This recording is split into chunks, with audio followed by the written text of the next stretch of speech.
오늘은 로마서 강의 50번째 시간으로 로마서 6장 14절 말씀을 통해 그리스도인은 은혜 아래 있는 자이기에 라는 제목으로 말씀을 전하며 오늘도 우리에게 주실 놀라운 은혜를 함께 받고자 합니다. 우리는 지난 두 주일에 걸쳐서 12절과 13절 말씀을 통해 사도 바울이 앞절에서 그리스도인은 자기 자신을 죄에 대하여는 죽은 자이며 하나님께 대하여는 살아있는 자로 여기는 자라고 하면서 이렇게 함을 여기는 이 믿음이 우리 몸의 지체를 통해 우리의 삶 가운데 구체적으로 어떻게 드러나야 하는 것인지를 살펴보았습니다. 오늘 본문은 14절은 그리스도인은 왜 몸의 지체를 불의의 무기로, 불의의 도구로 죄에게 내줄 수 없으며 의의 무기로, 의의 도구로 하나님께 드려야 하는지 이미 앞에서 밝힌 객관적인 사실을 말해주면서 2절에서 죄에 대하여 죽은 우리가 어찌 그 가운데 더 살리요? 라고 한 이 논지에 대한 3절로 13절까지 이어진 긴 논증을 마감해 주는 말씀입니다. 오늘 그 14절 말씀 참으로 중요하게 16장 전반부를 마감하게 되어집니다. 그러면서 다음 시간부터는 16장 후반부인 15절부터 말씀이 이어집니다. 16장 전반부 14절 말씀을 전반부 마지막 절인 14절 말씀을 보겠습니다.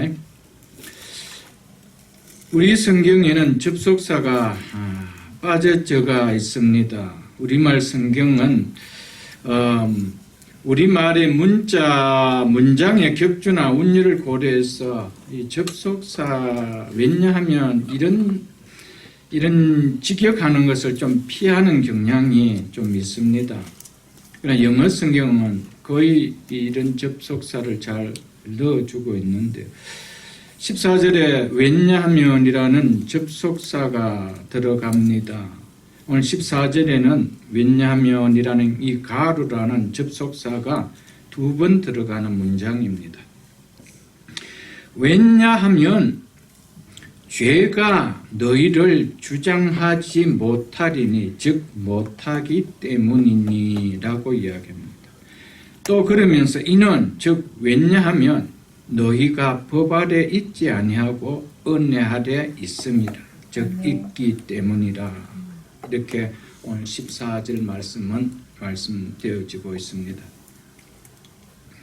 왜냐하면 우리가 어째서 죄와 어떠한 관계를 가졌어도 안 되는 이유가 도대체 뭔가 그 의미입니다. 왜냐하면 그것은 죄가 너희를 주장하지 못하기 때문이라는 것입니다. 여기서 주장하지 못하니라는 원어는 미래 능동태 직설법으로 되어져 있습니다.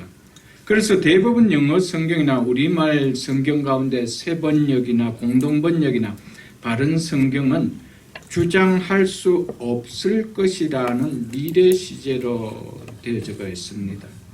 하지만 이 의미는 단순히 미래에 이렇게 되어질 것이라는 의미의 말이 아니고 현재는 물론 미래에 있어서도 존재론적으로 확실히 그러하다라는 즉 죄가 주관하지 못한다라는 강력하게 확증이 담긴 말로 쓰인 말입니다. 어째서 그리스도인은 죄로 죽을 몸을 지배하지 못하게 해야 한다는 것인가? 그 이유가 바울은 뭐라고 하고 있습니까? 어째서 그리스도인은 몸의 지체를 불의의 도구로 죄에게 내주지 말아야 한다고 하고 있습니까?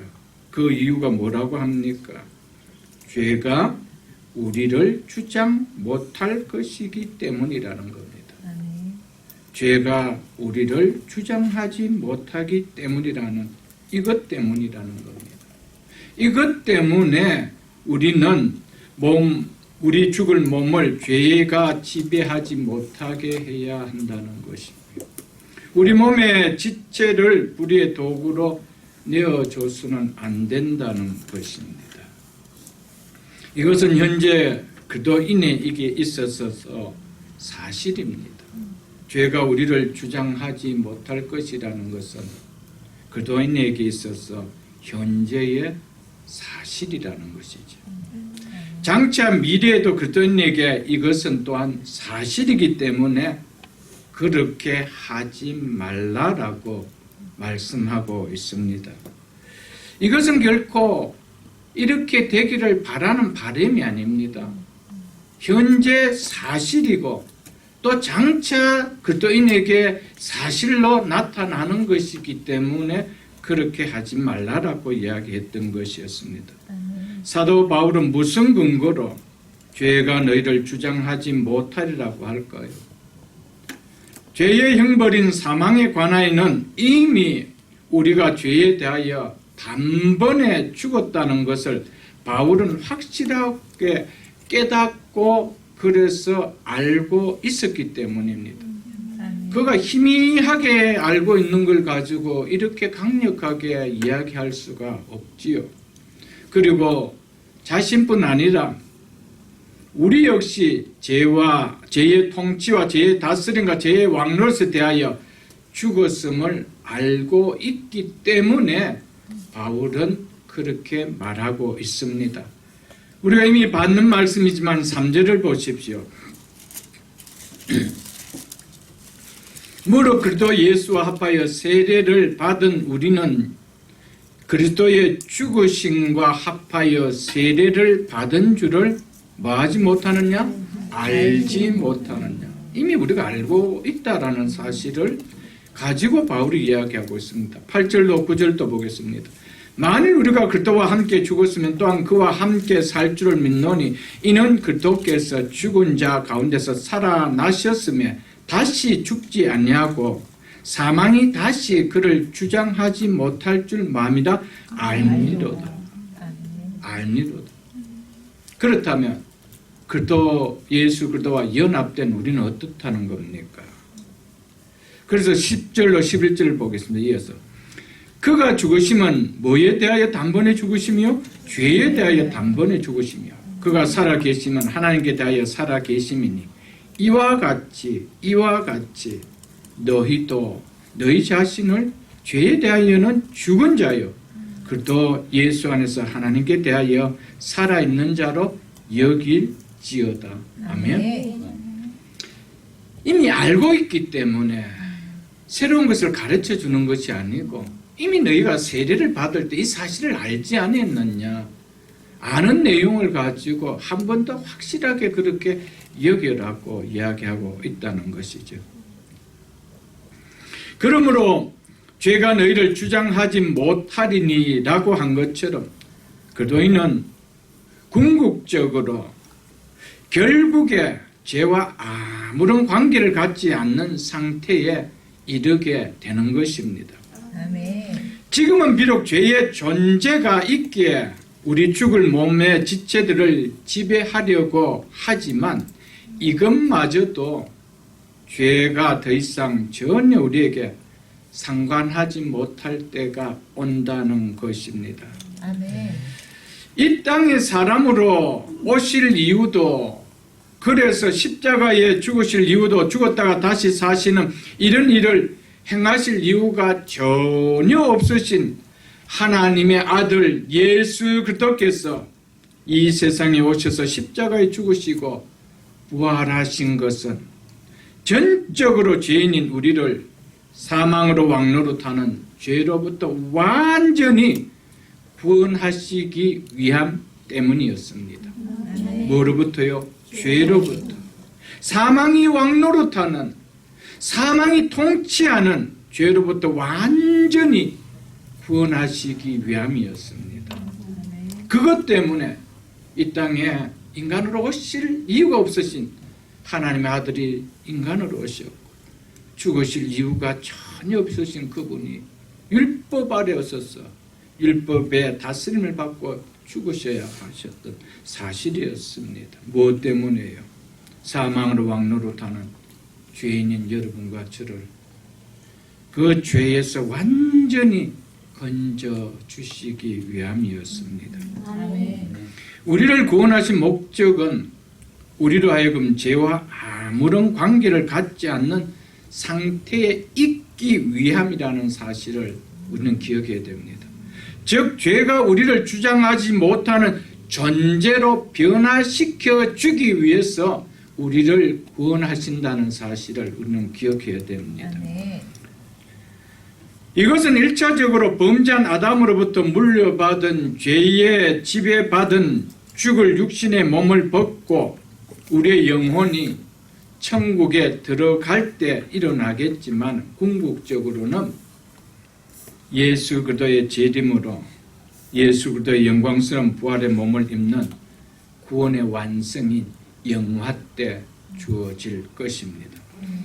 하나님께서 죄인인 우리를 구원하신 목적은 바로 죄가 우리를 주장할 수 없게 하기 위함이었습니다. 우리가 무엇 때문에 사망을 당하는 그런 죄를 통하여 멸망을 당하는 자가 되었습니까? 죄 때문이죠. 그 예수 그리스도께서 이 땅에 오셔서 우리를 구원하시는 것은 이제는 죄가 더 이상 전혀 주관하지 못할 자로 만들어주는 겁니다. 이것은 1차적으로 우리 죽을 몸이 땅에 들어가고 우리의 영혼이 헤븐에 들어갈 때입니다. 2차적으로는 예수 그리스도께서 이 땅에 재림하실 때 우리 썩을 육체도 영광스러운 부활의 몸을 입을 그때 완성되어지는 구원의 그때에 일어날 일이죠. 하나님께서 죄인인 우리를 구원하심의 목적은 바로 죄가 우리를 주장하지 못하게 하심이라는 이 사실을 그리스도인들은 기억해야 됩니다. 죄인인 우리를 죄가 결코 주장할 수 없는 완전한 상태에 두기 위하여 하나님께서는 우리를 구원하셨다는 사실, 이것이 하나님의 구원의 목적이요 목표였다는 사실을 우리는 기억해야 됩니다. 죄인인 우리를 하나님 앞에 거룩하고 흠없게 하시려는 것이 하나님의 구원의 목적이었습니다. 즉 죄가 우리를 주장하지 못하게 하는 것이 하나님께서 예수 그리스도를 통한 죄인인 우리를 구원하신 구원의 목표요 목적이었습니다. 그렇기 때문에 죄의 존재가 우리의 이 죽을 육신의 몸을 건드린 이 육신의 몸을 가지고는 헤븐에 갈 수가 없는 거예요. 그래서 이 몸은 땅으로 들어가는 거예요. 더 이상 죄가 관여할 수 없는 신령한 몸을 우리는 입게 되어지는 것이죠. 성경 여러 차례 보았지만 오늘 봤던 말씀들을 다시 한번 되새기면서 본문들을 좀 보겠습니다. 에베소서 1장을 한번 보겠습니다. 310쪽입니다. 에베소서 1장 4절로 5절 말씀을 보겠습니다. 310쪽입니다. 곧 창세전에 그리스도 안에서 우리를 택하사 우리로 사랑 안에서 그 앞에 하나님 앞에 무엇하고 거룩하고 무엇이 없게요? 흠이 없게 하시려고 이것이 하나님께서 예수 그리스도를 통해 구원하시려는 목적이요 목표라던 것이었습니다. 5절 보겠습니다.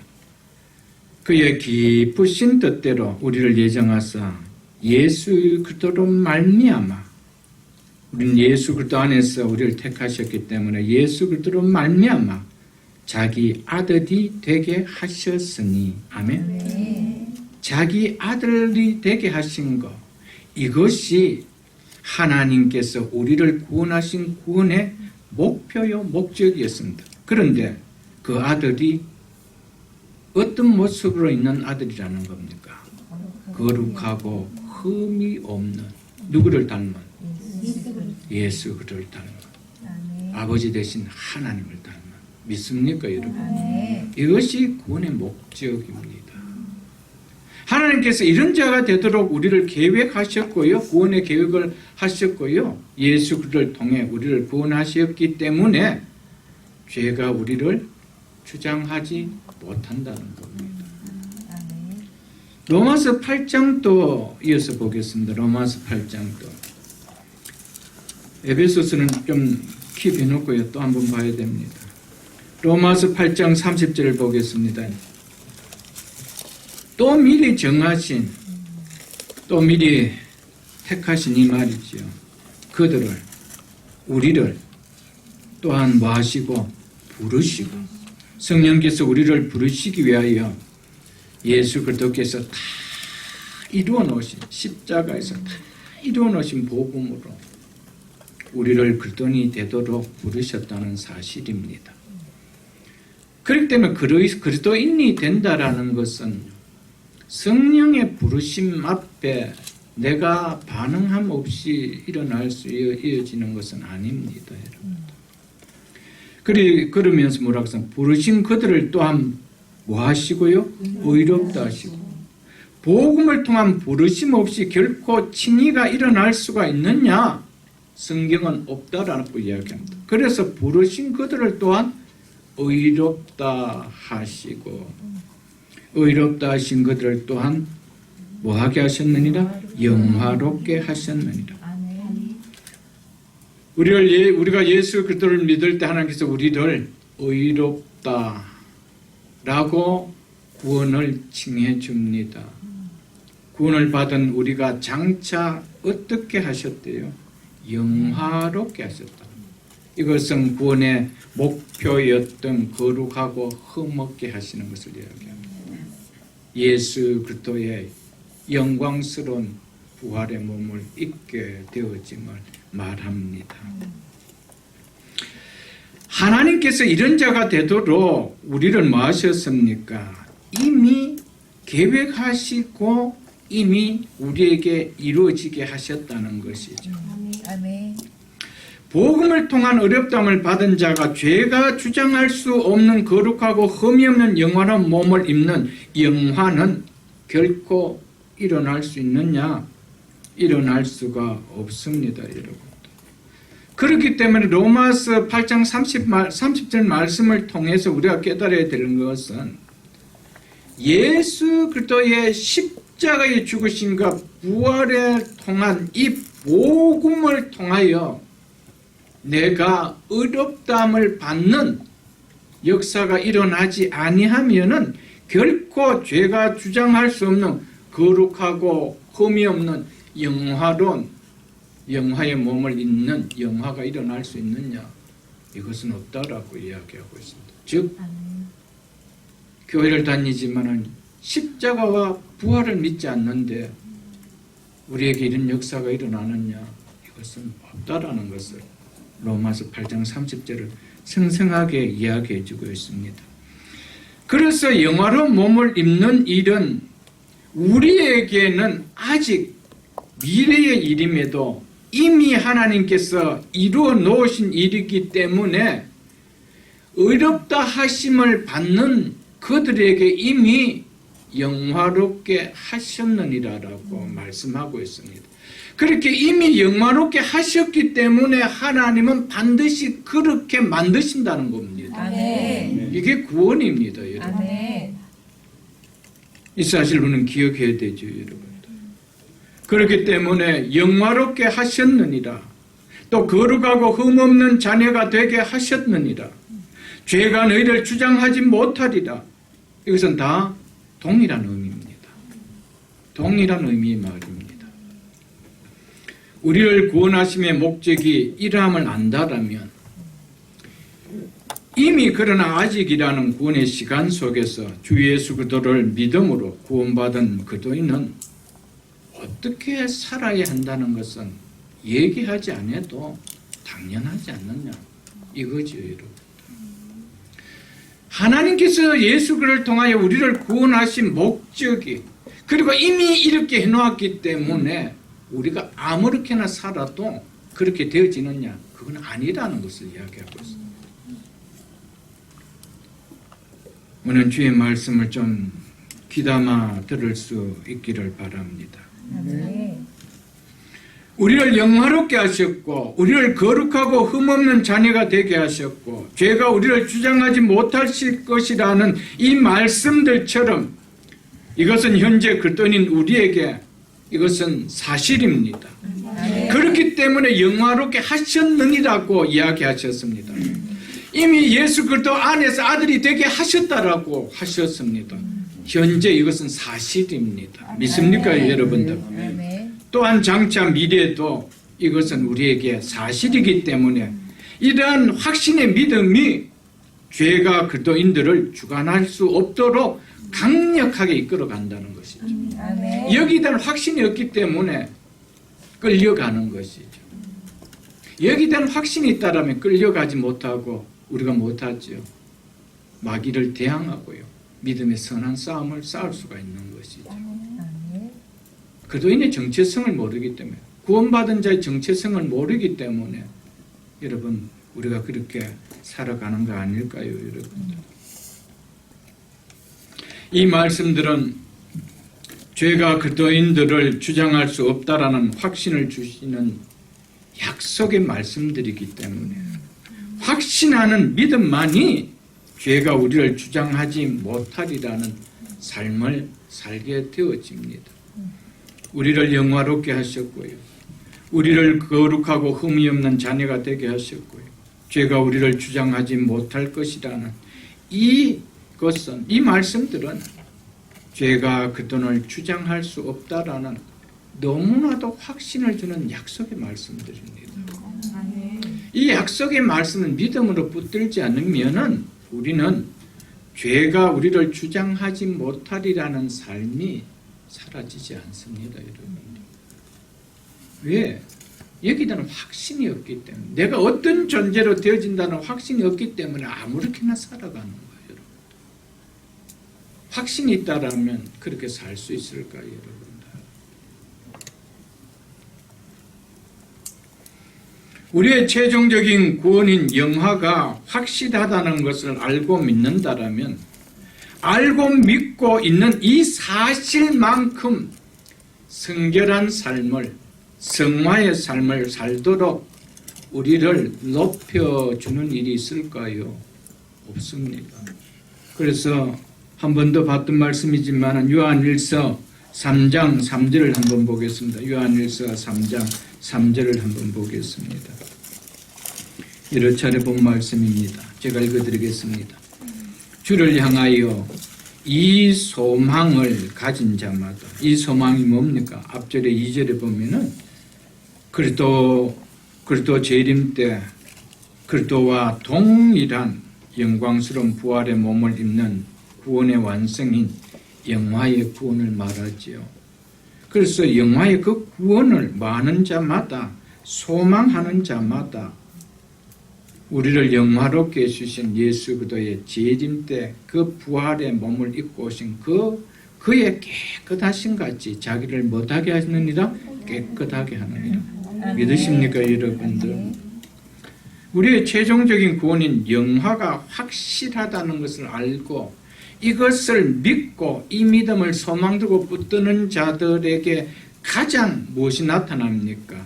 이것만큼 우리를 성결한 삶으로, 성화의 삶으로 붙들어주는 말씀은, 믿음은 없습니다, 여러분들.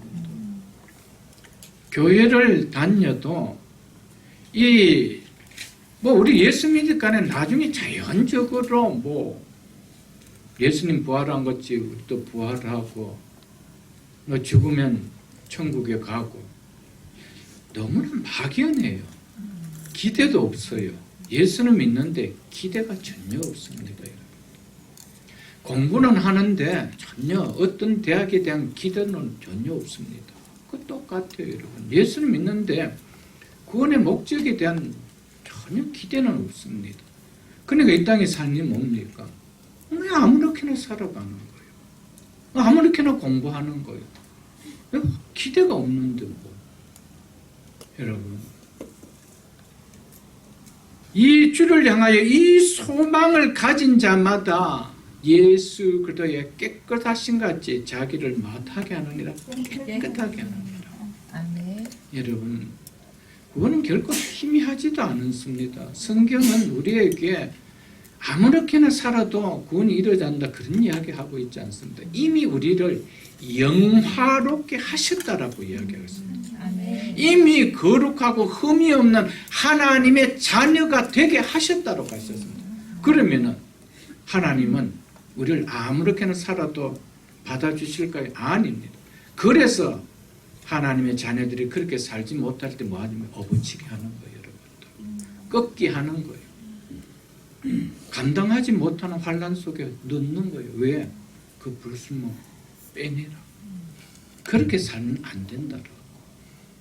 이걸 알아야 되는데 아무렇게 살아도 우리는 죽으면 천국 간다.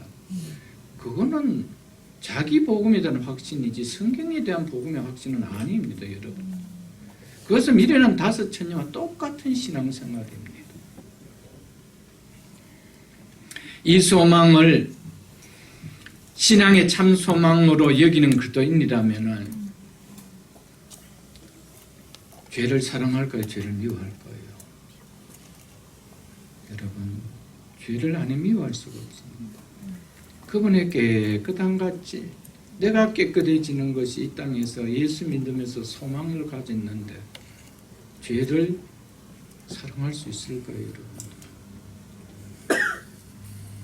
당연히 미워하고 죄가 나에게 다가올 때 내가 등을 많이 돌릴 수가 없게 되는 것이죠.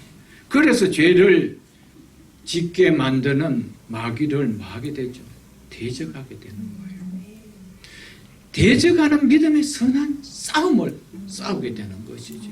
아멘. 사도 바울은 이어서 왜 죄가 그리스도인인 우리를 주장하지 못한다고 하는지 객관적인 사실을 들어서 그 이유를 설명해 주고 있습니다. 이는 두 번째 인원입니다. 왜냐하면 이 말이죠. 왜냐하면 너희가 법 아래, 즉 율법 아래 있지 아니하고 은혜 아래 있습니다. 은혜 아래 있기 때문이라는 것이죠. 아멘. 첫 번째 이유가 그리스도인은 율법 아래 있지 않기 때문에 죄가 우리를 주장하지 못한다는 겁니다. 이것이 첫 번째 이유입니다. 죄가 우리를 주장하지 못한다는 말은 죄가 사망 안에서 우리에게 왕노릇하지 못한다는 말과 같은 말입니다. 즉 우리가 죄의 세력 아래, 죄의 통치 아래 있지 않다라는 이 말입니다. 죄가 우리를 주장하지 못한다는 말. 그래서 성경 몇 곳을 좀 살펴보도록 하겠습니다. 갈라디아서 4장 4절을 보겠습니다. 여러 차례 본 말씀입니다. 갈라디아서 4장 4절로 5절 말씀을 제가 읽어드리겠습니다. 하나님께서 그의 아들 예수 그리스도를 율법 아래 나게 하신 것은 율법 아래 있는 자들을 속량하기, 즉 구원하기 위함이니라 라고 하셨습니다. 율법 아래 있는 자들을 속량한다. 이 말은 다른 말로 죄의 통치, 죄의 세력 아래 있는 자들과 동일한 말입니다. 율법 아래 있는 자들을 속량하기 위함이라는 것은 죄의 통치 아래 있는, 죄의 세력 안에 있는 자들을 구원하기 위함이라는 말과 똑같은 말이지요. 그렇기 때문에 율법 아래 있는 자들을 속량함이라고 한 이야기는 죄의 통치 아래 있는 자를 속량하기라는 말과 같습니다. 그래서 첫 번째 우리가 왜 죄를 짓을 수가 없다라고 이야기를 하고 있습니까? 너희는 무엇 아래 있지 않기 때문에 율법 아래 있지 않기 때문에, 즉 죄의 통치 아래 있지 않기 때문이라고 말씀하고 있는 것이죠, 여러분.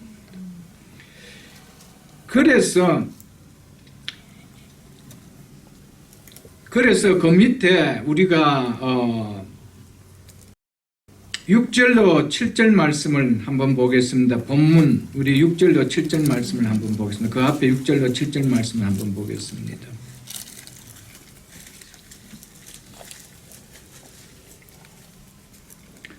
우리가 알거니와 우리 옛사람이 예수와 함께 십자가에 못 박힌 것은 죄의 몸이 죽어 즉 사망으로 왕노릇하는 죄의 지배를 받는 효력이 끝났다 이 말이죠. 이미 죽어버리기 때문에 효력을 발할 수 없다 말입니다.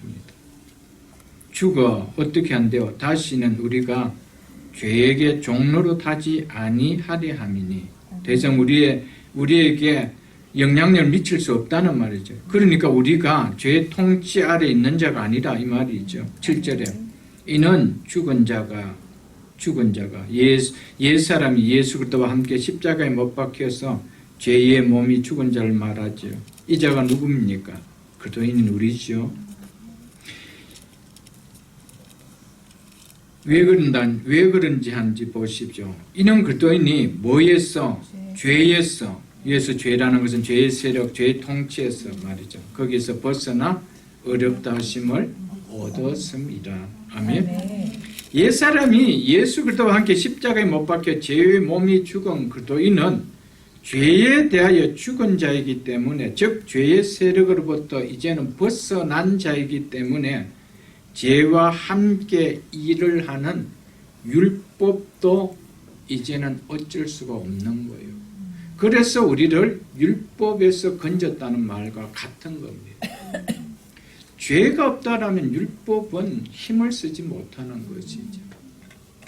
죄도 율법이 있을 때 힘을 쓰는 겁니다. 왜냐하면 여기에 봐라. 네가 죄인이 아니냐 이렇게 고발할 수가 있기 때문에 그리고 그 죄의 형량은 뭐냐? 사망 아니냐? 할 수가 있다라는 것이죠. 그래서 우리를 죄의 세력에서 구원했다라는 것은 다른 말로 율법에서 구원했다는 것이죠.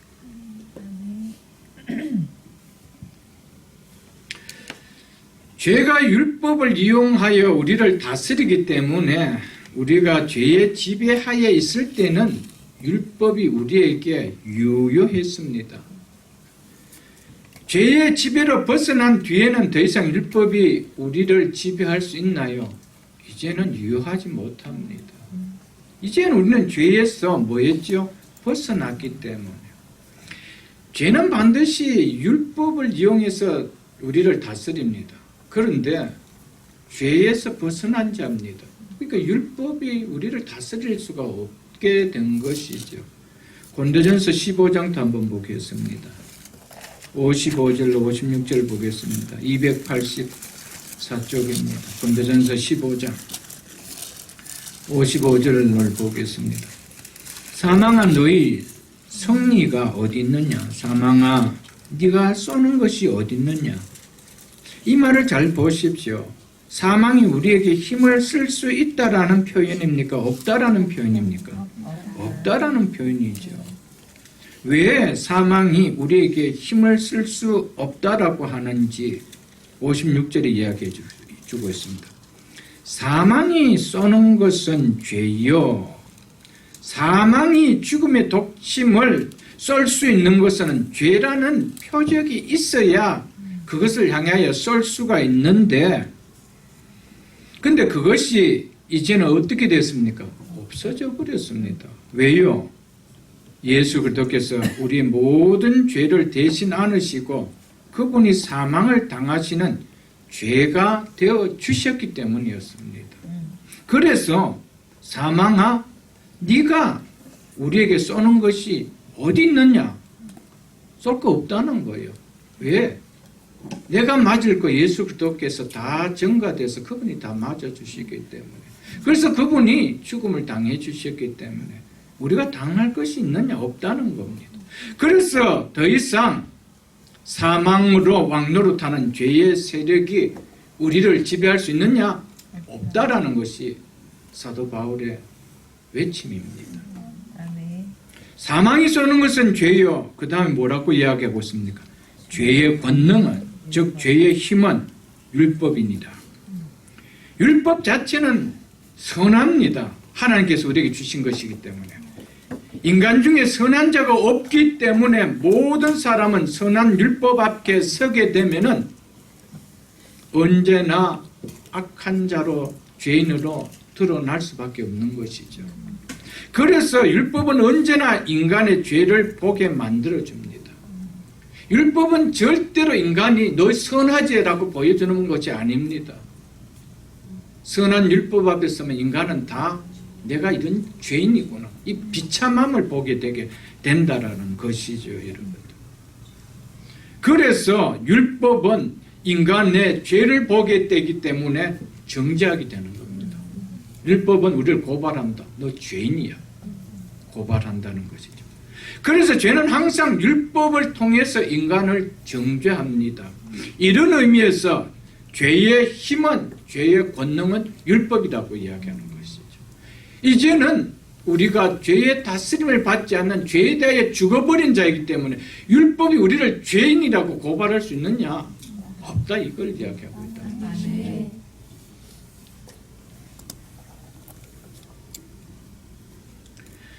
즉 우리가 죄의 지배하에 있을 때는 율법이 우리에게 유효했지만 죄에 대하여 죽어 죄의 지배로부터 벗어난 뒤에는 더 이상 율법이 우리를 지배하지 못하는 것입니다.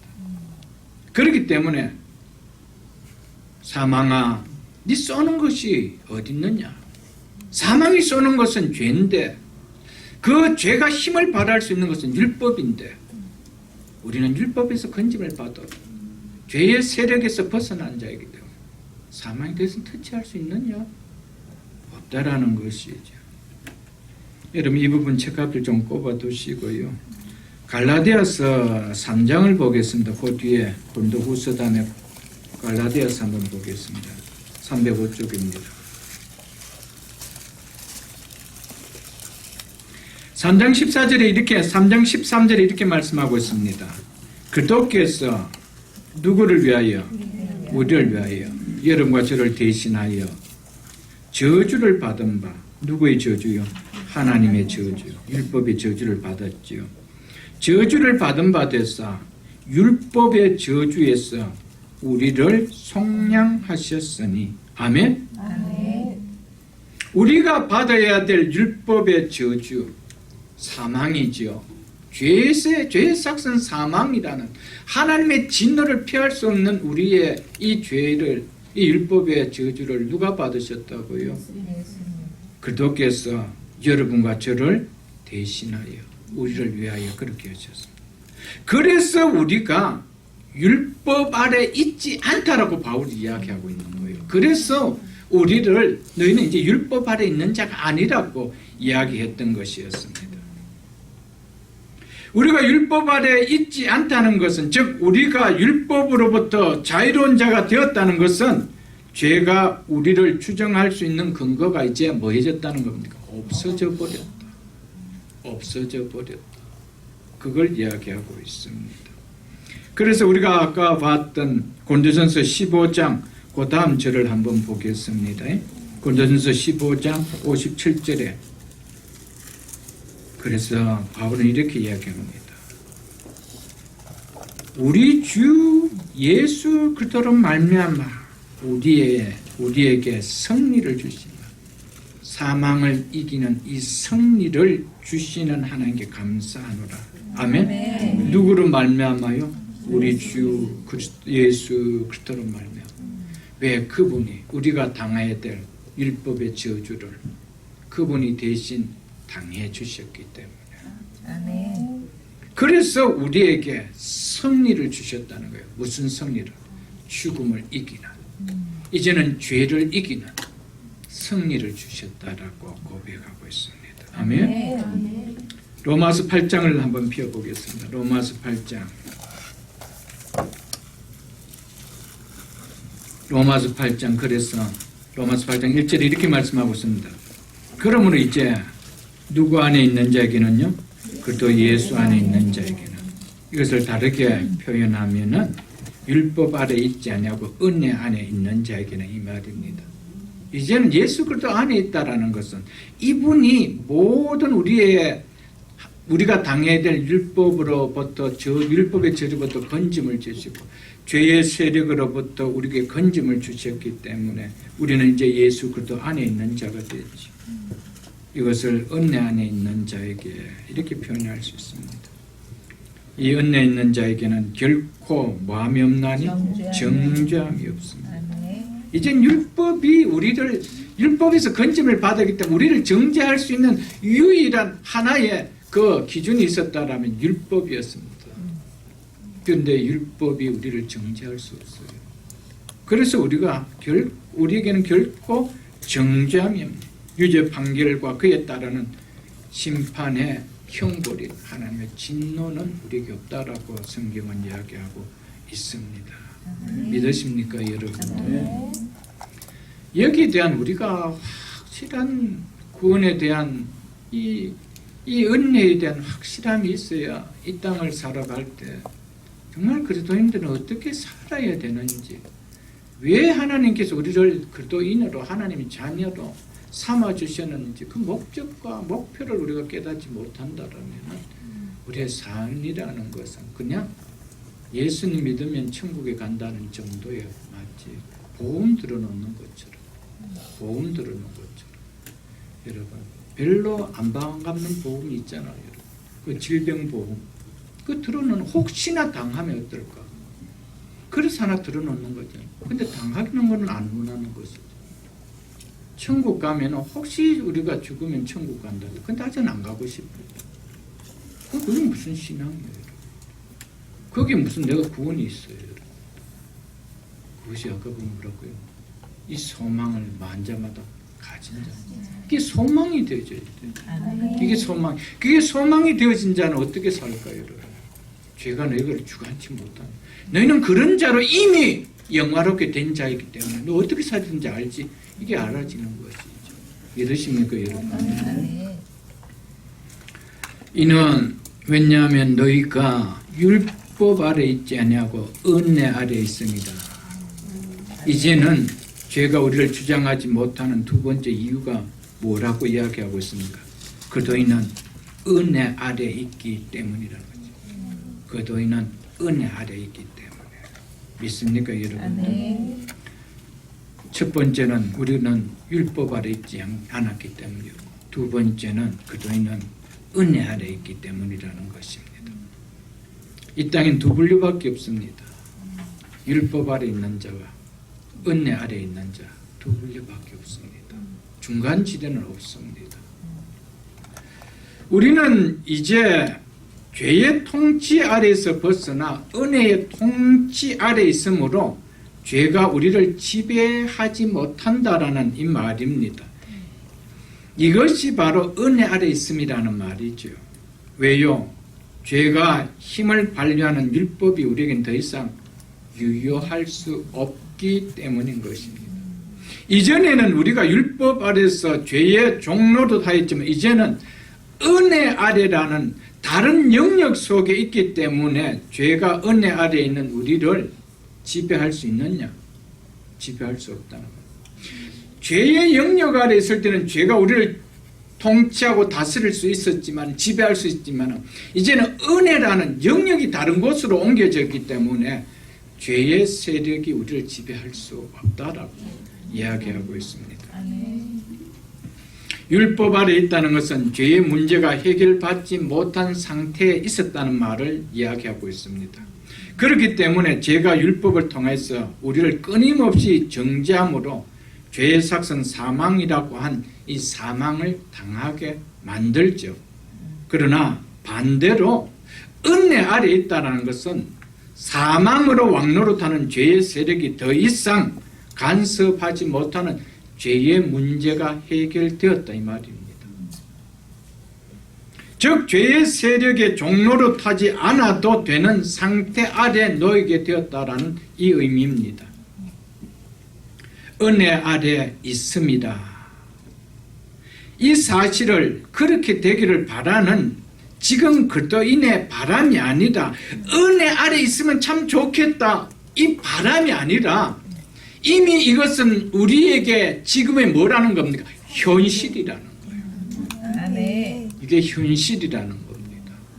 은혜 아래 있으면 참 좋겠다. 이것은요, 능크리치 한들은 죽었다 깨도 이게 못 깨달아지는 말입니다. 율법 아래 있으면 어떻고, 은혜 아래 있으면 어떻고, 뭐 이 땅에 살면 되지. 그게 뭐 그러냐 하지요. 그래서 내가 참 은혜 아래 있으면 좋겠다. 그렇다면 그 은혜라는 단순히 복의 개념이겠죠. 세상적인 복의 개념이죠. 여러분, 그도인에게서 나 참 은혜 아래 있었으면 좋겠다. 이건 바람이 아닙니다. 이건 현실입니다. 아멘. 믿습니까, 여러분? 아멘. 우리는 은혜 아래 있는 자라. 더 이상 죄의 세력이 터치할 수 없는 은혜 아래에 있다라는 것. 이것은 현실이라는 겁니다. 막연한 바람이 아니라는 사실을 아멘. 기억할 수 있기를 바랍니다. 그렇기 때문에 그리스도인은 자신의 몸을 죄를 위한 불의의 도구가 아니라 하나님을 위한 의의 도구로 얼마든지 드릴 수 있게 되었으므로 바울은 그렇게 하라 라고 했던 것이었습니다. 그렇게 할 수 없는 그런 능력도 없는 환경도 주어지지 않고 그렇게 하라고 그러면 나쁘죠. 그러나 이미 너희 현실은 은혜 아래 있는 자다. 그렇기 때문에 그렇게 하라라고 이야기했던 것이었습니다. 로마서 8장을 보겠습니다. 5절을 보겠습니다. 로마서 8장 5절 9절까지 제가 읽어드리겠습니다. 육신을 따르는 자는 육신의 일을, 영을 따르는 자는 영의 일을 생각하나 육신의 생각은 사망이요 영의 생각은 생명과 평안입니다. 육신의 생각은 하나님과 원수가 되나니 이는 하나님의 법에 굴복하지 아니할 뿐 아니라 뭐도 없습니다. 할 수도 없습니다. 율법 아래에 있는 자의 특징은요, 하나님의 법에 굴복할 수도 없고요, 할 수도 없는 것이 그들의 특징입니다. 그렇다면 반대로 은혜 아래에 있는 자는 이렇게 할 수 있다는 겁니까? 없다는 겁니까? 할 수 있다라는 걸 이야기한다. 하나님의 법에 굴복할 수도 있고 또 그렇게 순종하며 살아갈 수도 있다라는 것을 이야기하고 있습니다. 8절을 보겠습니다. 육신에 있는 자들은, 즉 죄의 통치 아래에 있는 자들을 말하죠. 율법 아래에 있는 자들을 말하죠. 그들의 특징이 뭐라고 하는지 보십시오. 하나님을 뭐 할 수 없느니라? 기쁘게 할 수 없는 거예요. 하나님을 기쁘게 하는 거 나와 무슨 관계가 있느냐 이래 나오는데요. 오직 기쁘게 하는 건 뭡니까? 죽을 육체를 위한 것밖에 없죠. 육체의 즐거움밖에 없습니다. 이 육체의 소욕을 만족시키는 것밖에 없습니다. 하나님을 기쁘게 하는 건 아무 관계가 없는 거예요. 이게 그들의 특징입니다. 그래서 9절에 이렇게 말씀하고 있습니다. 만일 너희 속에 하나님의 영이 거하시면, 만일 너희 속에 하나님의 영이 거하시면, 이 말은 뭡니까? 너희가 그리스도인이 맞다면 이 말 아니요. 너희가 무엇에 있지 아니하고? 육신에 있지 않다. 죄의 통치 아래 율법 아래 있지 아니었다라는 거예요. 영에 있나니, 즉 성령의 다스림을 받는 은혜 아래 있다는 이 말 아닙니까, 여러분? 그래서 누구든지 그도의 영이 없으면, 즉 성령이 없으면 하나님의 사람이 아니니라. 자, 우리 속에 성령이 계셔서 그도인이 맞다라면 우리는 하나님을 기쁘시게 할 수 있는 자가 될 수 있다는 겁니까? 없다는 거예요? 될 수 있다. 그래서 너희 몸을 의의 도구로, 의의 무기로 하나님께 드리라고 한 거예요. 할 수 없다면 그렇게 할 수 없는 것이죠. 율법 아래 있는 자에게는 할 수가 없는 거예요.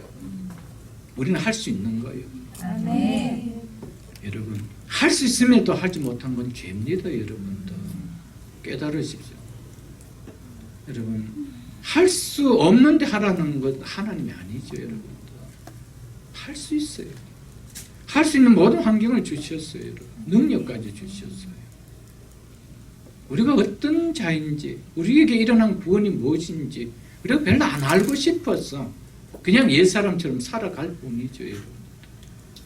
알다면, 깨닫는다면 그렇게 살았던 지난 날이 너무너무 정말 한심스럽고 내가 짐승처럼 살았구나 하는 것이 하나님께 회개가 안 나올 수 있나요, 여러분들? 그때 삶을 나 정말 멋있게 살아서 그런 크리스찬이 있나요, 여러분들? 그런 크리스찬이 아니겠죠. 그때 삶이 정말 멋있었다고 고백한다. 한없이 부끄럽고 한없이 하나님 앞에 죄송스럽고 내가 이렇게 살았다는 자체가 죄인지 모르고 살았다는 것이 한없이 하나님 앞에 그런 삶이죠, 여러분들.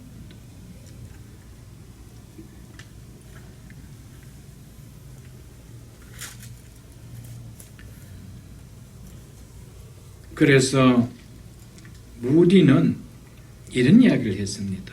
새가 나의 머리 위에 날아다니는 것은 어쩔 수 없지만은 내 머리 위에 앉아 둥지를 트는 것은 내가 허락할 수 없다고 그랬습니다. 뭐 새가 내 머리에 날아다니는 거 어찌 하겠느냐. 그러나 그 새가 내 머리에 둥지 트는 것만큼은 내가 못하게 할 수 있다. 무슨 이야기입니까? 죄는 여전히 존재하므로 죄가 나의 죽을 몸의 지체를 지배하려고 유혹할 수는 있다는 겁니다.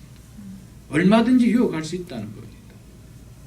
나는 나의 몸의 지체를 몸의 사욕에 순종하도록 하는 것만큼은 그렇지만 허락하지는 않겠다는 겁니다. 여러분, 왜 우리에겐 그럴 수 있는 은혜도 주셨고 능력도 주셨기 때문입니다. 믿습니까, 여러분? 아멘.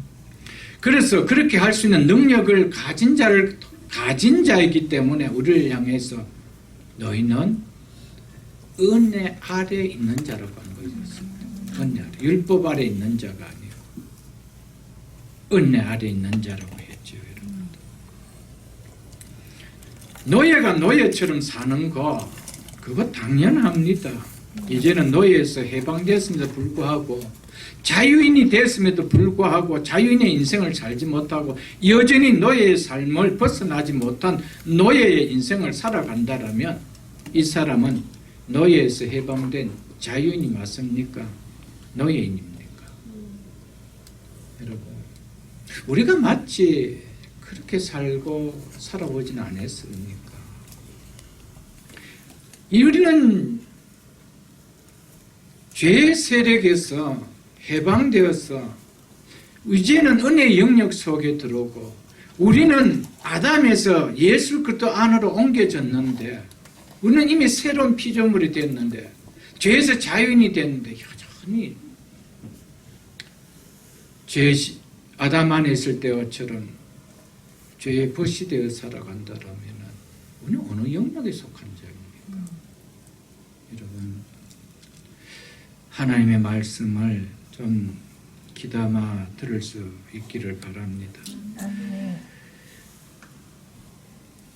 만일 그렇게 산다라면은 아직 은혜 아래 있는 그리스도인이 아니든지 아니면 그리스도인임에도 그리스도인의 정체성이 무엇인지 정말 몰라서 그렇게 사는 것이든지 알지만은 여전히 새사람의 삶보다 옛사람의 삶이 더 좋기 때문에 그렇게 살든지 세 가지 중에 한 카인드입니다.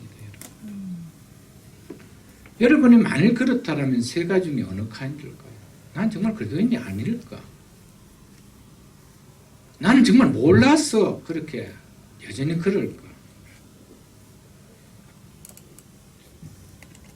그리스도인이 되었다는 건 참 좋은데 삶은 옛 삶이 좋다라고 해서 여전히 그것이 더 좋아서 그렇게 사는 길일까? 우리가 좀 말씀 앞에서 좀 진지하게 고민해 볼 수 있어야 됩니다. 인생이 고민 없이 여러분들 개척해 나갈 수 있는 길이 있나요, 여러분들? 무슨 일이 일어날 때 좀 고민을 해봐야 되죠. 말씀 앞에서 좀 고민을 하고 좀 실험들을 우리가 해봐야 우리가 어떻게 살아야 되는지 좀 해답들이 나올 수 있지 않겠어요, 여러분들? 수 없는 말씀을 들어도 전혀 찔림이 없다라면은 정말 그거는 아니잖아요, 여러분들. 찔림이 있다라면은 찔림 앞에 한번 고민을 해봐야 돼요. 그럴 수 있기를 주님의 이름으로 축복합니다. 아멘. 우리는 로마서를 통하여 은혜 아래 있다라는 그리스도인의 정체성이 무엇인지 반드시 깨달아야 됩니다. 그렇지 않다면 이 긴 시간 로마서를 했지만 아무런 유익이 없습니다. 성경에 정말 성경 전체를 반지라고 한다면 로마서는 그 반지 중에 보석에 해당된다는 이 말씀 중에 말씀인 로마서를 통하여 깨닫지 못하고 은혜가 되지 못한다면 어디서 은혜를 우리가 누릴 수가 있겠습니까, 여러분들?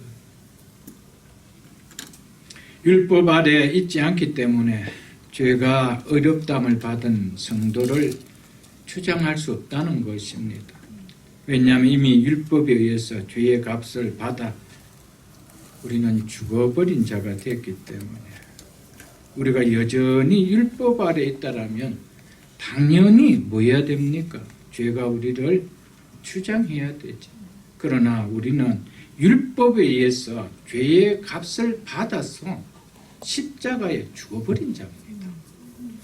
율법에 의해서 우리는 율법에 의해서 죄의 값을 받고 죽은 자인데 또다시 율법의 값을 받을 수 있는 자입니까?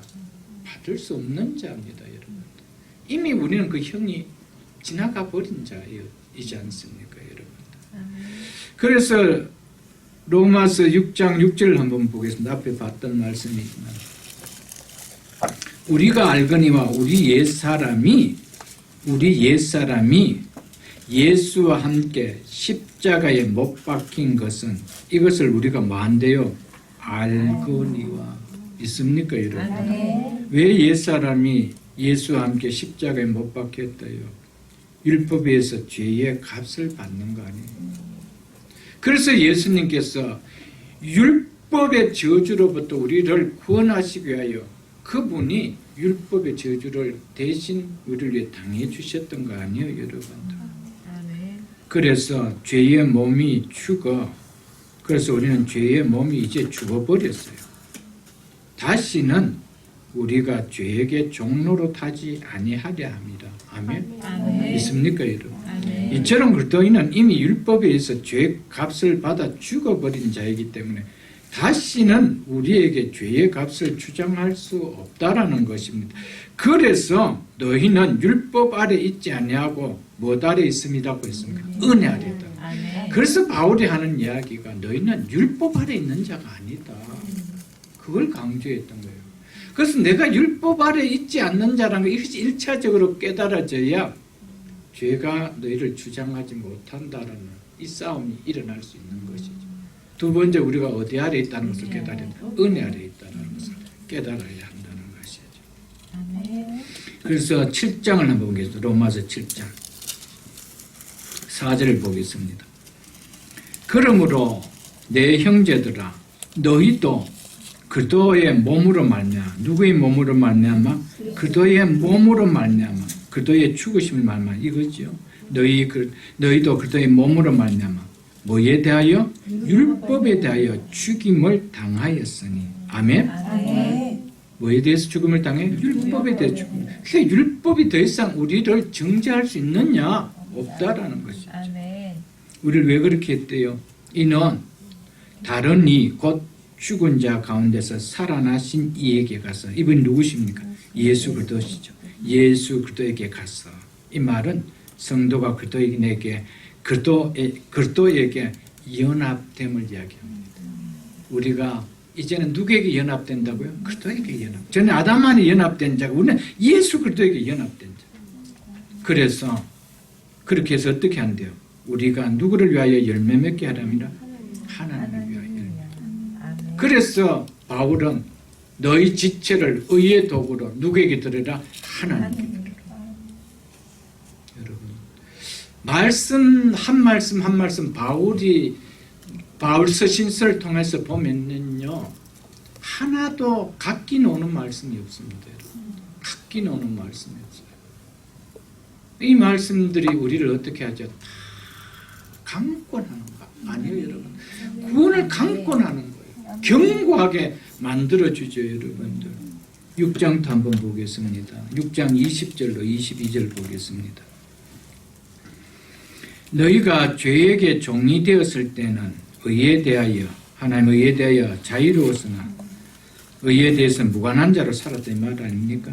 21절 너희가 그때에 죄의 종이 되었을 때 무슨 열매를 맺었느냐? 이제는 너희가 그 열매를 뭐하나니? 부끄러워하느니. 부끄러워하는 건 당연하죠. 아까 제가 이야기했지 않습니까? 그게 부끄러운 거예요. 그래서 하나님 앞에 그때의 삶이 너무 부끄러운 거예요. 여러분. 너무 놀랐습니다. 하나님 너무 죄송합니다. 정말 내가 이렇게 살았습니다. 부끄러운 인생 살았습니다. 이거 나오는 거 당연하다는 것이죠.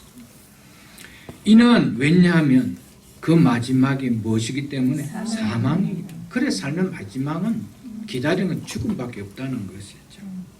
22절 그러나 이제는 너희가 죄로부터 해방되고 하나님께 종이 되어 어디에 이르는 열매를 맺었으니? 거룩함에 이르는 열매를 맺었으니. 아까 7장 4절에는 우리가 그렇게 해서 우리가 하나님 위하여 열매를 맺게 하려 함이라. 무슨 열매입니까? 거룩함에 이르는 열매를 맺게 하나니. 무엇 때문에 이렇게 살까요, 여러분? 무엇 때문에 우리가 거룩함에 이르는 열매를 맺으면 살 수 있을까요? 예수 그리스도로 말미암아 율법에 대하여 죄의 세례가 죽고 은혜 아래 있는 자가 되었다는 이 은혜가 우리를 이렇게 살게 만든다는 것이죠. 은혜가.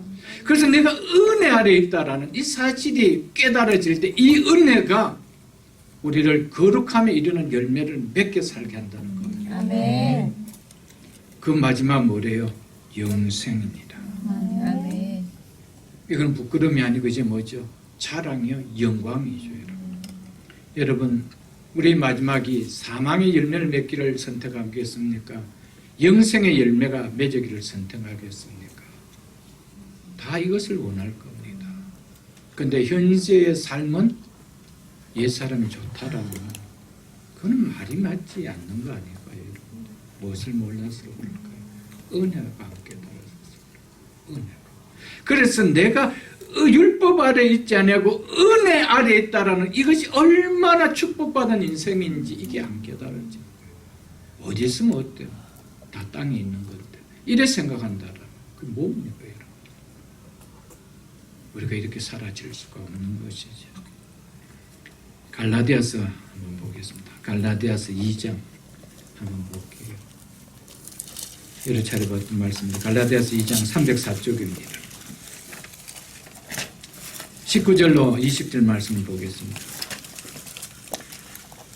내가 율법으로 말미암아 율법은 우리를 죄인인 것을 정죄하지요. 그래서 율법에 대하여 뭐하였나니? 죽었나니. 이 의미는 율법으로부터 벗어나 이제 살아난 자가 되었다는 거예요. 율법에 대하여 죽어버렸다는 것은 이제는 율법이 더 이상 간섭할 수 없는 새 생명을 삶을 갖는 자가 되었다는 것이죠. 즉 은혜 아래 있는 자가 되었다 이 말 아닙니까? 그래서 이는 하나님에 대하여 살려 함이라. 이것이 무슨 말인지 이어서 바울은 20절에서 이야기했습니다. 그 유명한 말씀. 내가 그도와 함께 십자가에 못 박혔나니 그런즉 이제는 내가 율법 아래 있는 옛사람이 아니라는 것이죠. 이 옛사람은 율법 아래 있던 옛사람은 내가 뭡니까? 율법에 대하여 뭐 해버렸대요? 죽어버렸대요. 누구와 함께? 그리스도와 함께. 아멘. 있습니까? 그래서 아까 우리가 로마서 7장 4절 볼 때 너희도 그리스도의 몸으로 말미암아 율법에 대하여는 죽음을 당하였으니 라고 했던 것이죠. 내가 그리스도와 함께 십자가에 못 박혔나니 율법에 대해 그렇게 죽었다는 거예요. 그런데 이제 내가 사는 것이 아니에요. 율법 아래 있던 옛사람은 죽었기 때문에 그런 자로 사는 것이 아니라는 것이죠. 오직 내 안에 그리스도께서 사신 것이다. 즉 율법이 정죄할 수 없는 은혜 아래 사는 자가 되었다. 이 고백이죠. 왜? 내가 그분에게 연합되었기 때문에. 아멘. 그분은 율법 아래 이제 더 이상 계실 수 있는 분이 아니고 이제는 하나님 앞에 사는 은혜의 영역 속에 사는 자가 되었기 때문에. 그래서 율법이 정죄할 수 없는 은혜하는 사례가 되었다. 왜? 내 안에 그분이 살기 때문에. 아멘. 다시금 우리 로마서 7장을 한번 보겠습니다. 아까 4절 봤는데 6절 한번 보겠습니다. 바울은 이렇게 말씀하고 있습니다. 이제 우리가 얽매였던 것에 대하여 죽었으므로, 얽매였던 것에 대하여 죽었으므로, 얽매였던 것이 뭘까요? 율법을 이야기합니다. 거기 매여 있었습니다. 왜? 죄가 있었기 때문에. 죄가 있는 동안 죄는 율법 앞에 우리를 데리고 가서 봐라, 네 실체 보라, 실체 보라, 이거죠. 이제는 우리가 얽매였던 율법에 대하여 죽었으므로 율법에서 벗어났으니 죽는 것이 바로 뭐라는 것입니까? 벗어났다는 겁니다. 살아난 것을 이야기하죠. 이러므로 우리가 영의 새로운 것으로, 즉 성령의 새롭게 하시는 것으로, 새롭게 하는 마음, 정신, 방법, 이 모든 것이 이제 새로워졌다는 것이죠. 그것으로 전에는 죄를 섬겼는데 이제는 그것으로 섬길 것이, 누굴 섬긴다는 거? 하나님을 섬길 것이죠. 그의 의의 도구를 하는 게 드리는 것이죠. 율법의 조문으로 묵은 것으로 하나님을 섬기지 아니할 것이라. 형식적이 아니라는 거예요. 이제 성령이 오셔서 우리를 새롭게 하는 그 마음, 새로운 정신, 새로운 방법으로 하나님을 섬기게 될 것이다. 왜? 우리를 얽어매었던 율법에 대하여 죽어서 이제는 율법에 대해서 죄의 세력으로부터 벗어난 자이기 때문에. 여러분, 이 은혜가 얼마나 크다는 것을 정말 깨닫는 것이 복음이거든요. 이렇게 깨달아질 때 정말 그리스도인들이라는 것은 그냥 교회 나오고 살면 넌 크리스찬과 똑같이 사라진다는 것은 그거는 임파서블입니다. 여러분, 그렇게 사라질 수가 없는 것이죠. 우리가 여전히 싸움이 있잖아요. 너희는 그렇게 들을 수 있는 조건과 환경이 된 자가 아니냐. 그렇지 않았다면 너희가 전혀 할 수 없었냐. 이제는 할 수 있는 자가 아니냐. 이것을 우리에게 이야기해 주고 있는 것이죠. 여러분, 중요한 것은 말씀이 들릴 때 깨달으려고 힘쓰십시오. 여러분.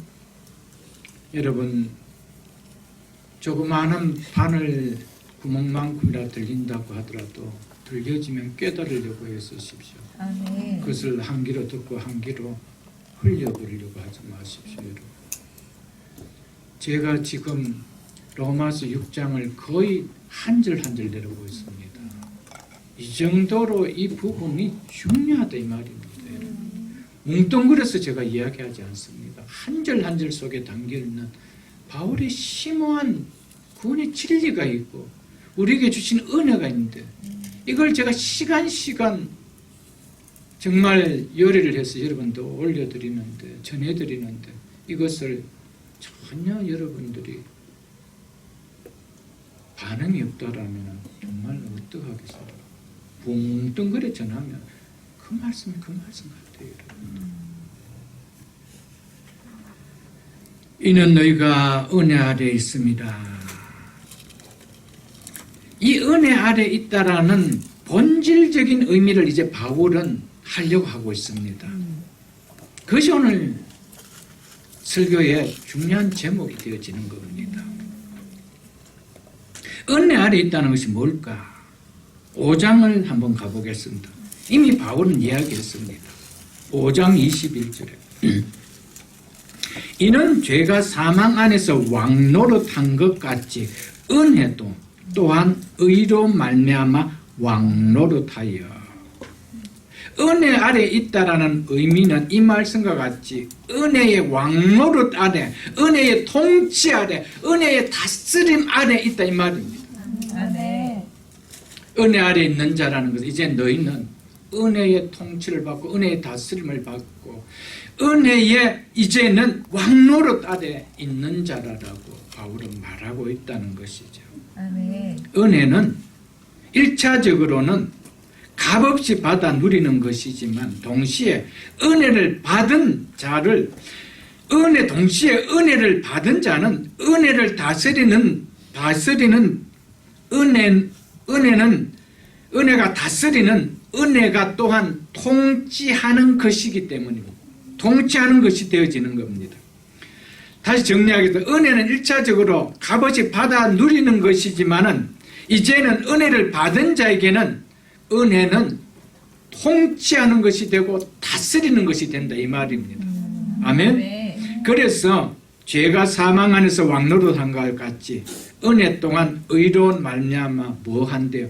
왕노릇, 지배한단 말이에요. 아멘. 통치한다 이 말입니다. 다스린다 이 말이죠. 만일 은혜가 통치하지 못한다라면, 만일 은혜가 다스리지 못한다라면 우리가 받은 칭의만으로 우리가 완전한 구원에 이를 수 있을까요? 불가능합니다. 은혜의 영역 속에서 이제는 의가 우리를 다스려 갑니다. 우리는 그의 다스림을 마하기 때문에, 받기 때문에. 그래서 우리 속에 성화가 일어나는 것이죠. 아멘. 다스림을 받기 때문에. 다스림을 받기 때문에. 14절로 15절 한번 보겠습니다. 14절로 15절, 우리 다음 시간에 볼 15절까지 한번 보면, 죄가 너희를 주장하지 못하리니 이는 너희가 법 아래 있지 아니하고 은혜 아래 있습니다. 은혜 아래 있습니다. 이거 아주 중요한 말입니다.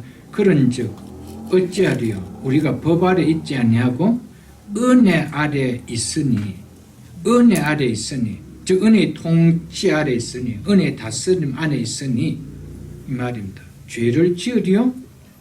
그럴 수 없느니라. 아멘. 이제는 우리가 죄의 다스림을 받는 율법의 영역 속에 있는 자가 아니고 의의 다스림을 받는 은혜의 영역 속에 있기 때문에 죄를 지으리요? 그럴 수 없다라는 거예요. 그럴 수 없다라면, 죄를 만일 지은다라면 그럴 수 없기 때문에, 그러지 말아야 한 것을 지었기 때문에 무엇이 터져나오겠어요? 회개가 터져나온단 말이에요. 믿습니까 여러분? 아멘. 그럴 수 없는 것을 내가 했기 때문에 그래서 회개가 나온다는 것이죠.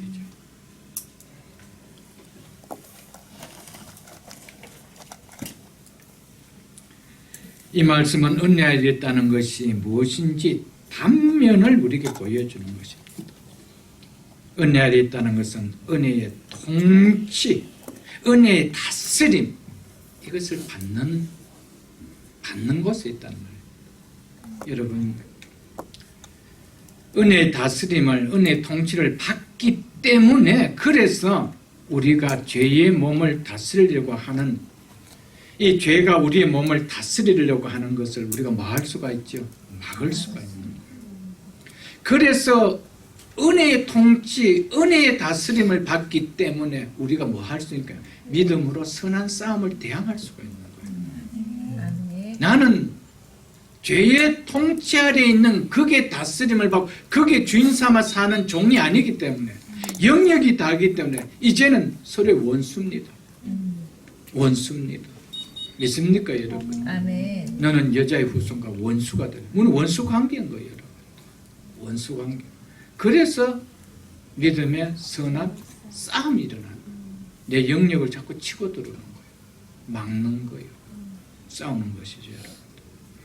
은혜 아래 있다는 말은 1차적으로 우리가 예수를 믿음으로 값없이 주신 은혜로 구원받은 은혜의 영역에 있다라는 의미입니다.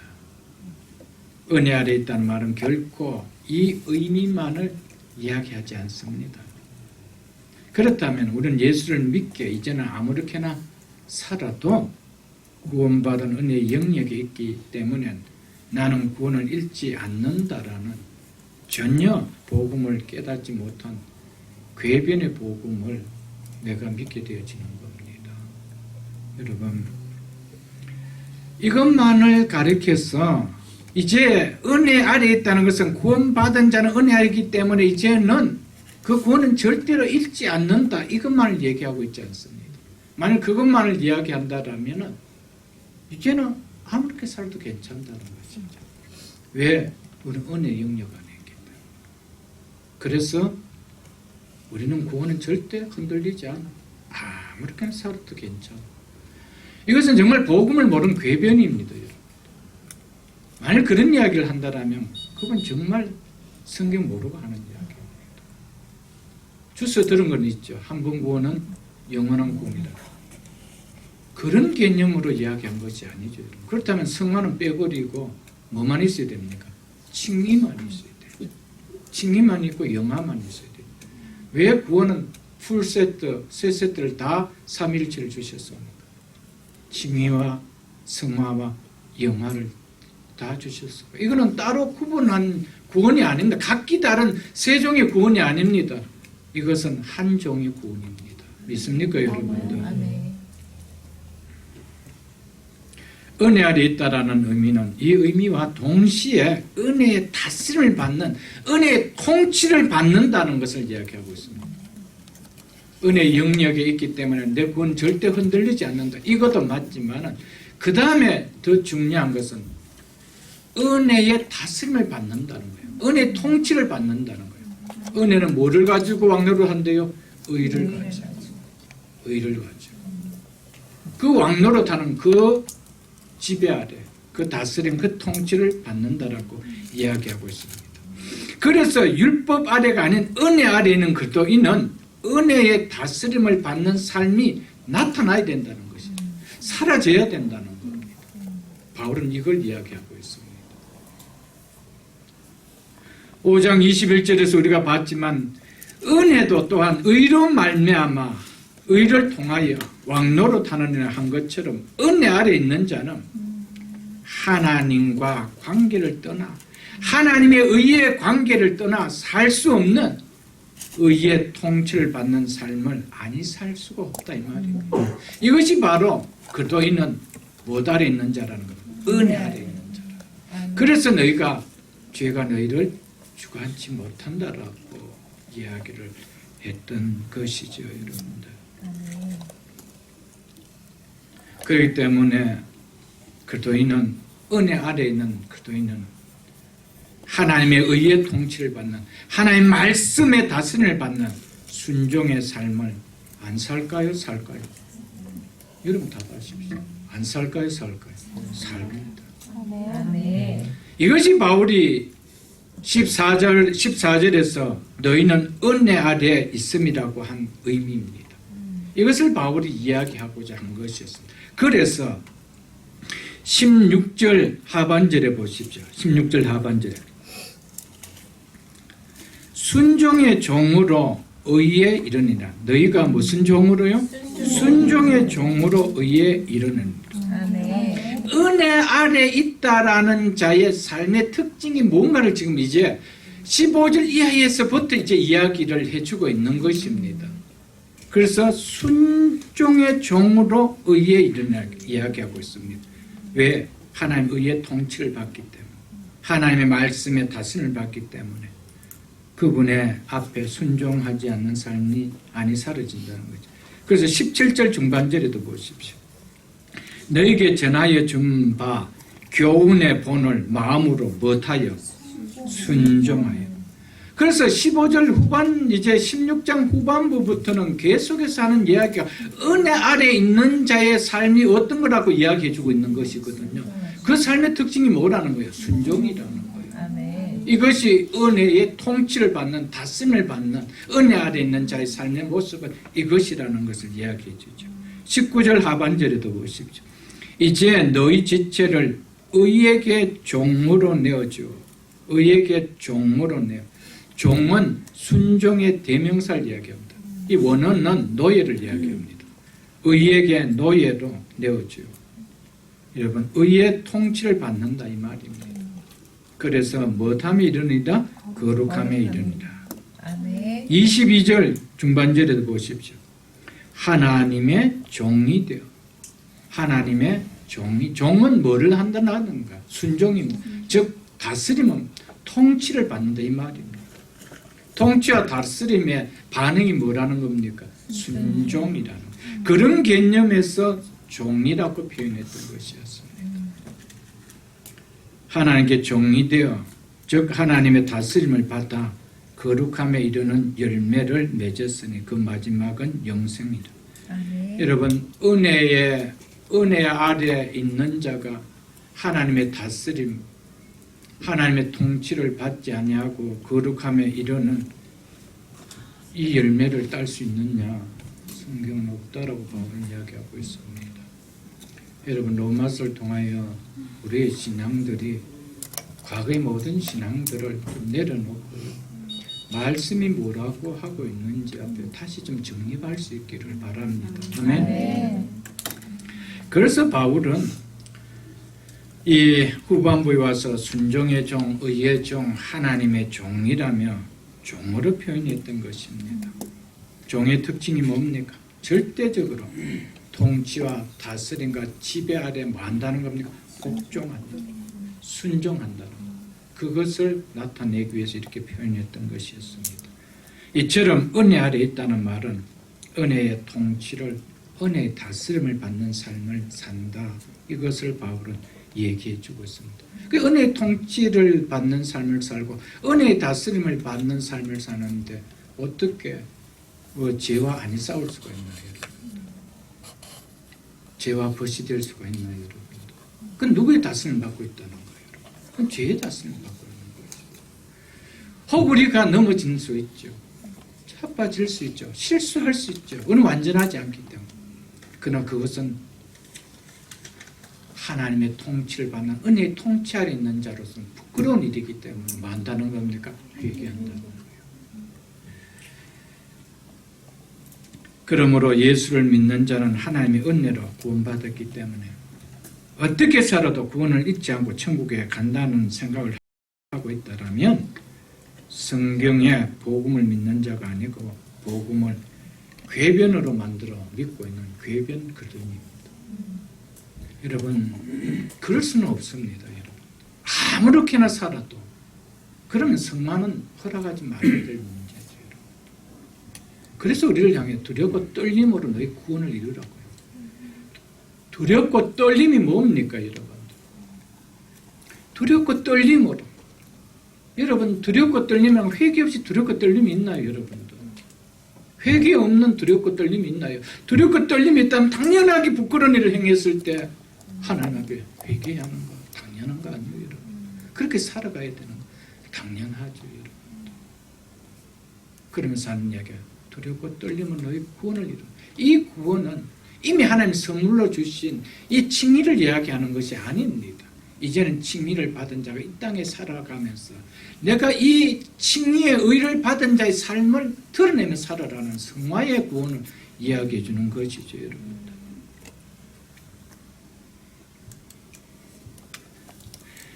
그래서 바울은 오늘 본문인 14절에 이어서 15절에 이렇게 말하고 있는 것을 주목해야 됩니다. 다음 시간에 볼 말씀이지만 그런즉 어찌하리요 우리가 율법 아래 있지 아니하고 은혜 아래 있으니 죄를 지으리요 마음껏 살아도 되리요 이거 이야기하는 거 아니에요. 은혜 아래 있기 때문에 이제 마음껏 살아도 되리요 이 말 아닙니까? 육체의 소욕대로 내 원하는 대로 아무렇게나 살아도 괜찮소 이 말 아니에요. 바울의 답은 뭡니까? 그럴 수 없느니라. 그럴 수 없느니라. 여러분, 은혜 아래 있는 자는 그럴 수 없대요. 은혜 아래 있다라는 그럴 수 없대요, 여러분. 이게 복음입니다, 여러분.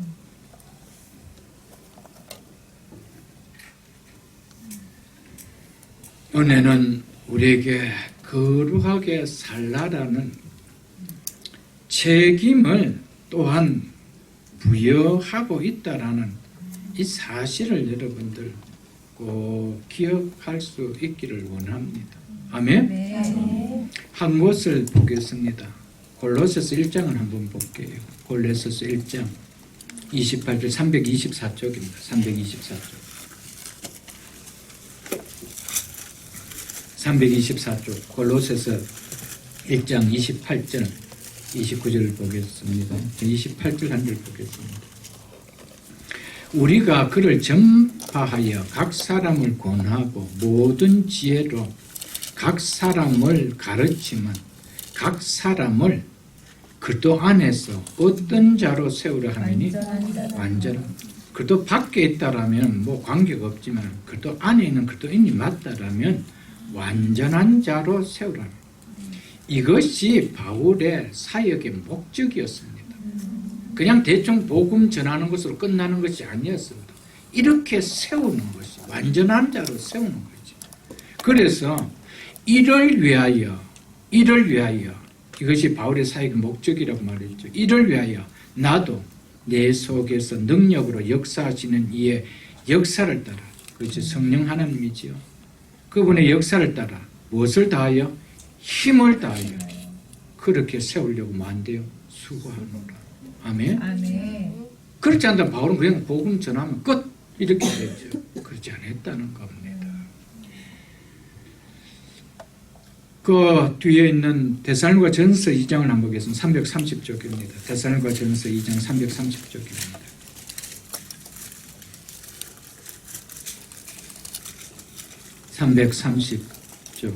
데살로니가 전서 2장 9절로 12절까지 보겠습니다. 형제들아, 우리의 수고와 애쓴 것을 너희가 기억하리니 너희 아무에게도 누를 끼치지 않고 밤과 낮으로 일하며 너희에게 하나님의 복음을 전하였노라. 우리가 너희 믿는 자들 향하여 어떻게 거룩하고 옳고 흠없이 행하는 것에 대하여 너희가 증인이요 하나님도 그러하시도다. 아멘. 아멘. 거룩하고 옳고 흠없이 행하는 것에 대해서 너희가 증인이요. 바울의 인생은 이렇게 살았더라고요. 이렇게 산 것에 대해서 너희가 증인이 아니냐. 하나님도 그러하시다. 여러분, 증인으로서 끝난다면 바울이 꼭 이렇게 살아야 될 이유가 있나요? 그가 이렇게 살지 않고 이렇게 우리 보고 이렇게 살라고 권할 수 있나요? 여러분, 복음은 우리를 이렇게 만들어 갑니다. 복음은 우리를 이렇게 살게 만듭니다. 너무 복음으로 알지 못해서 미련스럽게 살아서 그리스도인들이 그렇게 살지요. 알면은 정말 내가 살았던 인생이 부끄럽구나. 이거 깨닫게 되죠, 여러분들.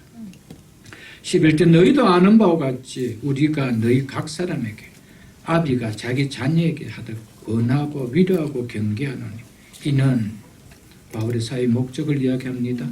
너희를 부르사 자기 나라와 영광에 이르게 하시는 하나님께 합당히 행하게 하려 함이니라. 아멘? 아멘. 합당히 행하게 하라. 하나님께서 여러분과 저를 구원시켜 주신 구원의 계획과 목적에 합당하게 행하려 하려고 바울은 이것이 자신의 사역의 목적이었더라고 이야기합니다. 여러분, 우리가 말씀을 이미 오랫동안 받았고요. 오랫동안 신앙생활을 해왔습니다. 이런 가르침 앞에 우리는 어떻게 몸부림쳐 보셨습니까? 어쩌면 오늘 목회자들이 지쳐서 이제는 이렇게 양육할 생각을 저버린지도 모를 것입니다. 여러분, 새벽이슬 공동체만큼은 좀 믿음의 선한 싸움을 싸우려고 힘쓰십시오, 여러분. 저 또한 힘쓰겠습니다. 아멘? 아멘. 이제 말씀을 정리하겠습니다. 사도 바울은 6장 1절로 11절을 통해서 강조했던 가장 큰 강조는 이미 우리는 죄에 대하여 죽은 자였다는 그 내용이었습니다. 그래서 2절에 죄에 대하여 죽은 우리가, 6절에서 우리가 알거니와 우리 옛사람이 예수와 함께 십자가에 못 박힌 것은 죄의 몸이 죽어 다시는 우리가 죄에게 종로로 타지 아니함이니 10절 전반절에 그가 죽으시면 죄에 대하여 단번에 죽으시며 11절 전반부에 이와 같이 너희도 너희 자신을 죄에 대하여 죽은 자여. 이것이 바울이 6장 1절로 11절까지 강조했던 강조의 핵심 내용이었습니다. 우리는 죄에 대하여 이미 죽어버린 자다. 아멘. 그러면서 이어지는 12절로 13절 네, 내용은 뭡니까? 그렇다면 그렇기 때문에 너희는 어떤 자로 살아야 된다는 겁니까? 그거 이야기해주고 있죠. 그 내용이 뭡니까? 그러므로 너희는 죄가 너희 죽을 몸을 지배하지 못하게 하여 몸의 사욕에 순종하지 말고 또한 너희 지체를 불의의 무기로 죄에게 내어주지 말고 오직 너희 자신을 죽은 자 가운데서 다시 살아난 자같이 하나님께 드리며 너희 지체를 의의 무기로 하나님께 드려라. 아멘. 아멘. 그러면서 이제 다음 시간부터 시작될 6장 후반부인 15절로 23절까지는 이 전반부의 마지막 마감했던 절인 너희가 법 아래 있지 율법 아래 있지 않고 은혜 아래 있음이라고 한 이 은혜 아래 있다라고 하는 말이 무슨 말인지 그것을 설명해 주고 있는 것이 15절로 23절까지 내용입니다. 그 내용을 잠시 한번 봤지 않습니까? 아무렇게 사는 것이 아니고 이제는 은혜의 통치를 받고 사는 자다. 하나님의 다스림을 받고 사는 자다. 의의 지배를 받고 사는 자다. 그것을 이야기해 주고 있습니다. 말씀 맺겠습니다. 그 너희는 은혜 아래 있는 자에게 이 은혜 아래 있다는 내용이 무엇인지 가슴에 새기고 그렇기에 이제는 우리가 어떻게 살아야 되는지를 지식이 아니라 은혜를 통하여 삶으로 표현하는 우리 모두가 다 될 수 있게 주의 이름으로 축복합니다. 주신 말씀 생각